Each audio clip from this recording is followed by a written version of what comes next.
अस्सलाम वालेकुम नाज़रीन, आसवास होम कुकिंग में आपको वेलकम करती हूँ।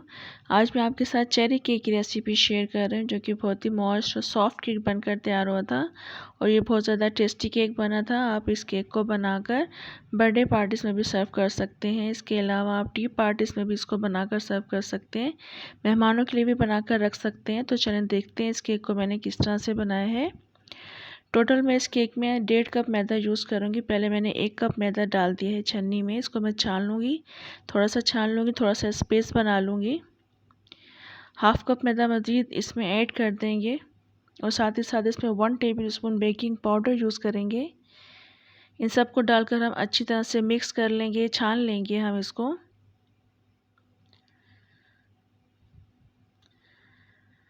इसके बाद हम इसको मिक्स कर लेंगे स्पून की मदद से अच्छी तरह से, ताकि बेकिंग पाउडर अच्छी तरह से मिक्स हो जाए। दूसरे बाउल में मैं 3 अंडे ऐड कर दूंगी। साथ ही साथ मैं इसमें 1 कप ऑयल भी ऐड कर दूंगी।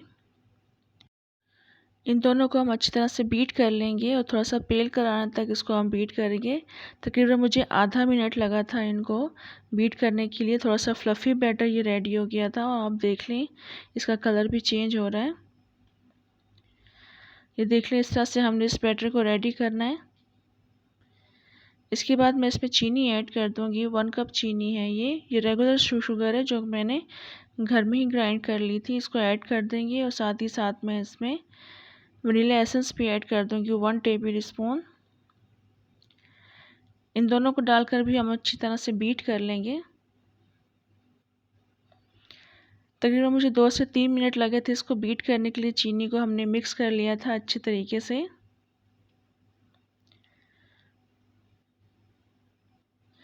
ये देख लें, अब अच्छी तरह से शुगर इसमें मिक्स हो चुकी है। तो अब मैं इसमें मैदा ऐड कर दूंगी। मैं 2 एडिशंस में मैदा ऐड करूंगी, थोड़ा थोड़ा करके डालूंगी। आधा मैं मैदा इस वक्त डाल दूंगी, आधा मैं बाद में डालूंगी।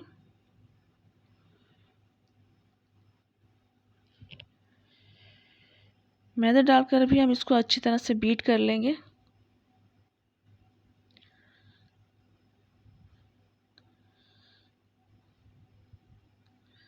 मैदे को भी हम अच्छी तरह से बीट कर लेंगे ताकि कोई इसमें लम्प्स ना रहे। साइड पे आपको किनारों पर जो मैदा लगा हुआ नज़र आ रहा है, इसको भी हम स्पैचुला से साफ़ कर लेंगे। इसको भी हम दोबारा से बीट कर लेंगे।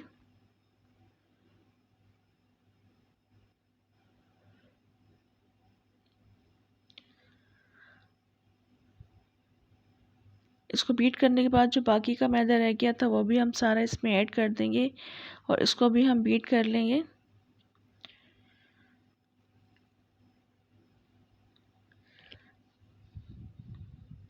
तकरीबन 2 से 3 मिनट में ये मैदा बिल्कुल अच्छी तरह से इसके साथ मिक्स हो गया था और आप देख लें बिल्कुल परफेक्ट कंसिस्टेंसी है। मैदा बिल्कुल अच्छे तरीके से इसमें मिक्स हो चुका है।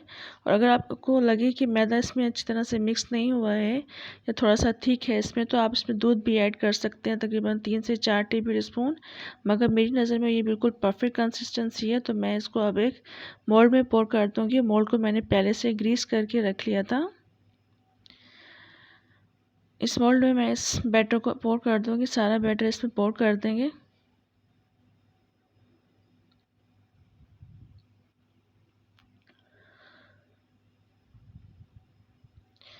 बैटर पोर करने के बाद हम इसके बबल्स रिमूव कर देंगे। इसको हम टैप कर लेंगे या फिर आप किसी वुडन स्टिक्स के साथ इसको इस तरह से आप बबल्स रिमूव कर सकते हैं। और इसको फिर मैं स्टोव ओवन में रख दूंगी।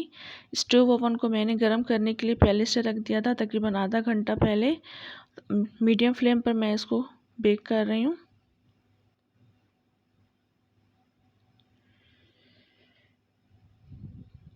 इस स्टोव ओवन में मैं इसको रख दूंगी तकरीबन 50 से 55 मिनट के लिए, मगर दरमियान में आधे घंटे के बाद इसको चेक भी करते रहेंगे। तो 50 से 55 मिनट के बाद इंशाल्लाह फिर मैं आपको इसकी कंडीशन दिखाऊंगी। अभी एग्जैक्ट 55 मिनट्स हो चुकी हैं और आप देख लें केक बहुत अच्छा बेक हो चुका है। और जिस मोल्ड के ऊपर मैंने इसको रखा था वो भी रिमूव कर दिया, क्योंकि ये बहुत अच्छा राइज हो रहा था। मिड में से चेक करेंगे इसको, क्योंकि मिड वाला पार्ट देर से बेक होता है और स्टिक क्लीन निकल रही है। तो बिल्कुल अच्छी तरह से बेक हो चुका है। इसको हम यहाँ से निकाल लेंगे, ठंडा कर लेंगे और ठंडा करने के बाद फिर हम इसको डिश आउट करेंगे, प्लेट में निकाल लेंगे। इसके मैं एजेस रिमूव कर रही हूँ नाइफ़ की मदद से। उसके बाद इसको मैं प्लेट में निकाल लूँगी। ये केक थोड़ा सा ठंडा हो गया था।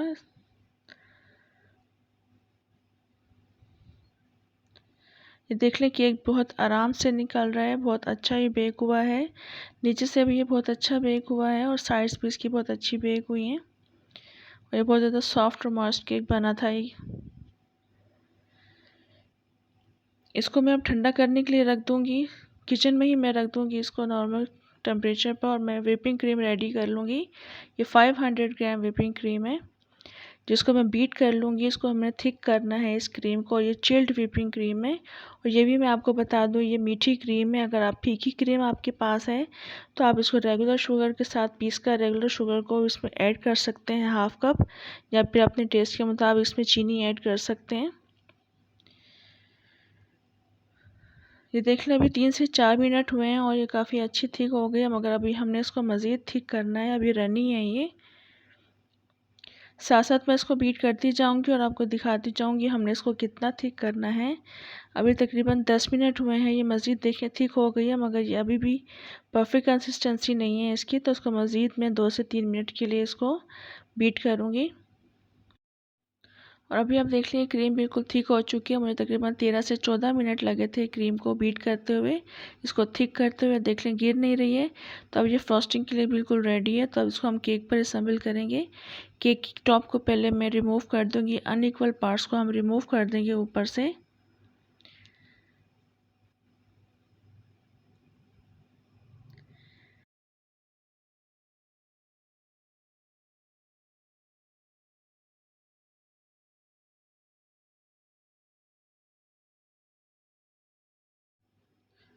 बिल्कुल इक्वली कट कर लेंगे और स्मूथ सरफेस हम बना लेंगे। इसके अलावा मैं मिड में से भी इस केक को कट करूँगी। 2 पार्ट्स में इसको डिवाइड कर देंगे, उसको भी यहाँ से इक्वली कट करेंगे।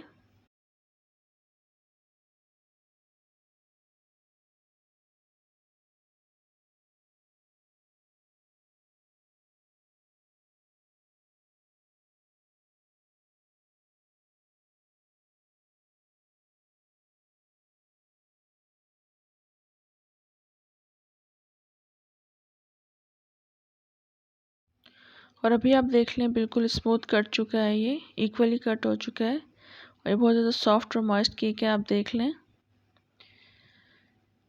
इसके बाद मैं इसके लिए शुगर सिरप रेडी कर लूँगी। थोड़े से पानी में मैं 2 टेबल स्पून चीनी ऐड कर दूँगी। उसको घोल लेंगे हम चीनी को, मिक्स कर लेंगे। इसको चीनी को हम डिज़ोल्व कर लेंगे पानी के साथ। और हम केक की साइड्स को, एजेस को भी हम रिमूव कर देंगे। इसका थोड़ा सा हार्ड पार्ट होता है, इसको हम रिमूव कर देंगे।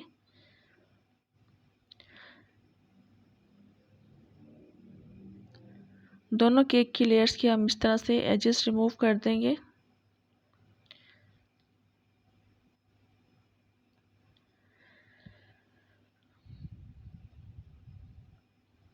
इस केक की भी मैं एजेस को रिमूव कर दूंगी इस तरह से ही।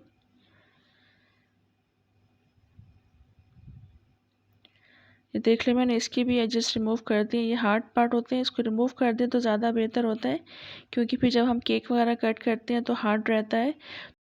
और शुगर सिरप जब हम इसमें पोर करते हैं तो फिर सही से इसमें एब्जॉर्ब नहीं होता है, तो इसलिए इसको रिमूव कर देना बेहतर है। ये शुगर सिरप हम पूरे केक में हम इस तरह से हम लेयर लगा देंगे। इस केक को मज़ीद मॉइस्ट और सॉफ्ट बनाने के लिए और फ्रेश बनाने के लिए ज़्यादा देर तक हम इसको शुगर सिरप लगाते हैं। दूसरी केक की लेयर पर भी हम इस तरह से शुगर सिरप लगा देंगे।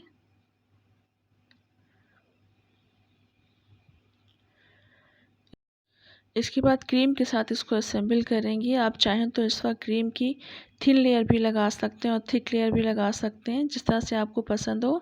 मैंने थोड़ी सी थिक लेयर लगाई थी यहाँ पर।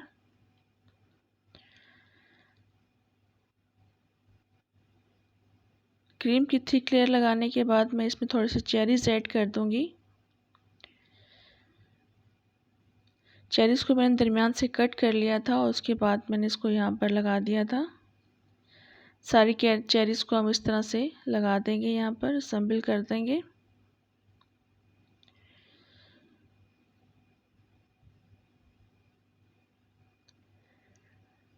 इसके बाद मैंने मज़ीद थोड़ी सी लेयर लगा दी थी क्रीम की। अगर आप चाहें तो ये आप स्किप भी कर सकते हैं। अगर आपको पसंद नहीं है तो आप यहाँ पर क्रीम नहीं लगाइएगा। यहाँ पर भी क्रीम की एक लेयर लगाने के बाद फिर मैंने इसमें केक की दूसरी लेयर लगा दी थी।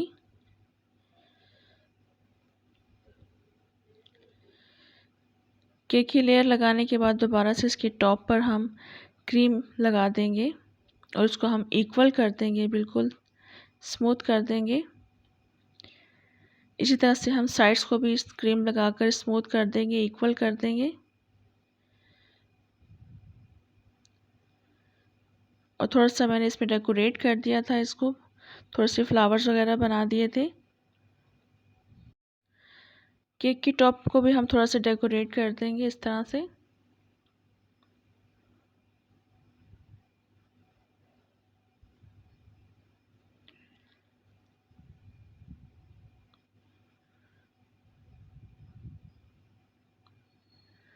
सारे केक की टॉप को हम इस तरह से डेकोरेट कर देंगे। उसके बाद मैं यहाँ पर चेरीज़ लगा दूँगी। इन चेरीज़ को मैंने दरमियान से कट नहीं किया था।